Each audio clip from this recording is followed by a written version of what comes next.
Qui risque de faire beaucoup de mousse. Étalée sur 600 mètres carrés de la façade de l'Hôtel de la Monnaie de Paris, elle va, d'après le ministère de la Santé, à l'encontre de la loi Evin sur la publicité pour l'alcool.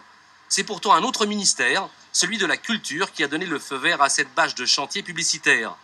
Mais au-delà du début de polémique entre les deux ministères, c'est la prolifération de mécénat sous forme de publicité géante qui pose problème. C'est de l'affichage publicitaire de base, soumis aux règles de n'importe quel affichage publicitaire.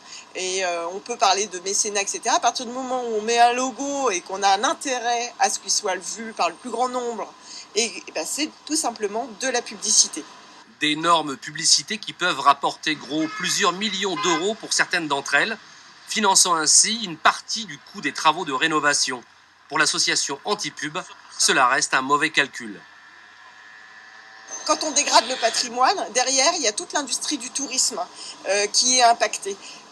On dégrade Paris, la plus belle ville du monde, elle est en train d'être dégradée par les pubs les plus moches du monde. Et c'est ça qui est en train de se faire, et c'est un très mauvais calcul d'un point de vue économique.